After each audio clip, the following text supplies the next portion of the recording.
Halo, kembali lagi bersama saya Rigen, peserta Latsar CPNS Pemerintah Kota Tarakan, Angkatan 59, NDH 32. Di sini saya akan menjelaskan mengenai workbook nilai-nilai dasar ASN berakhlak.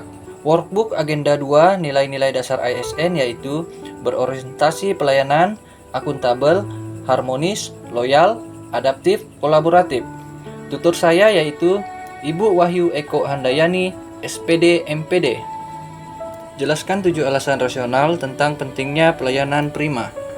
Yang pertama yaitu memenuhi kebutuhan dasar pengguna pelayanan publik.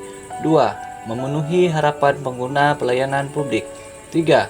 Meningkatkan kepercayaan masyarakat sebagai subjek pelayanan publik. 4. Meningkatkan kepuasan pengguna sebagai warga negara yang membayar pajak. 5. Memaksimalkan waktu yang digunakan untuk melakukan sesuatu pekerjaan bagi pelayanan publik. 6. Memberikan perlindungan kepada warga negara Indonesia. 7. Agar tercapainya tujuan strategis untuk jangka panjang yang dapat meningkatkan kualitas bangsa. Selanjutnya, hal fundamental dalam pelayanan publik. 1. Pelaksanaan pelayanan. 2. Pengelolaan pengaduan masyarakat. 3. Pengelolaan informasi. 4. Pengawasan internal. 5. Penyuluhan kepada masyarakat. 6. Pelayanan konsultasi. Pendapat saya terkait konsep responsibilitas dan akuntabilitas. Saya sebagai terapis gigi dan mulut, untuk melakukan tindakan perawatan gigi harus didasari dengan ketentuan SOP yang sudah ada, dan itu merupakan konsep responsibilitas. Kemudian, apa yang telah saya kerjakan itu pula yang akan dicatat atau didokumentasikan sebagai bentuk dari konsep akuntabilitas. Selanjutnya, bagaimana peran Anda untuk menciptakan lingkungan akuntabel? Peran saya untuk menciptakan lingkungan yang akuntabel adalah 1. Melayani secara adil dalam melaksanakan tugas dan kewajiban saya, serta fungsi saya sebagai ASN. 2. Mampu mengambil keputusan yang tepat ketika terjadi konflik.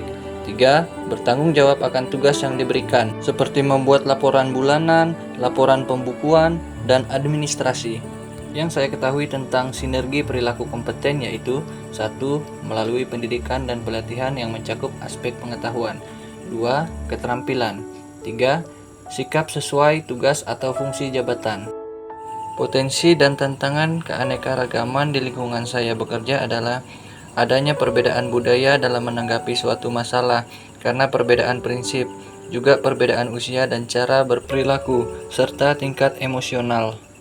Yang saya ketahui tentang The Adaptive Culture Framework adalah budaya organisasi di mana karyawan menerima perubahan, termasuk organisasi penyelamatan yang memelihara lingkungan dan perbaikan proses internal yang berkelanjutan.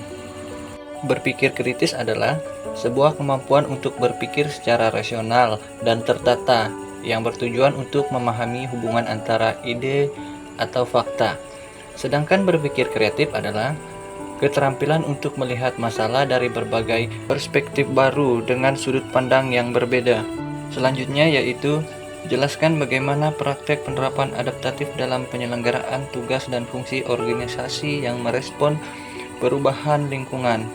Yang pertama, mendorong jiwa kewirausahaan, memaksimalkan tata kelola aset dan modalnya untuk meraih keuntungan sebesar-besarnya untuk keuntungan organisasi, sehingga dapat meningkatkan fasilitas yang dimilikinya. Yang kedua, memanfaatkan peluang yang berubah-ubah.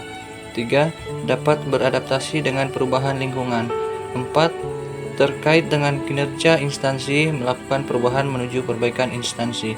5. Memperhatikan kepentingan-kepentingan yang diperlukan antara instansi, mitra, masyarakat, dan sebagainya. Tantangan dalam praktek WOG adalah 1. Kapasitas SDM dan institusi. 2. Nilai dan budaya organisasi. 3. Kepemimpinan. Selanjutnya, apa pendapat Anda terkait workbook? Pendapat saya sangat menginspirasi untuk pembelajaran agar kedepannya saya lebih bisa menerapkan apa saja yang sudah dipaparkan dalam materi. Sekian dari saya ucapkan terima kasih. ASN berakhlak, bangga melayani bangsa.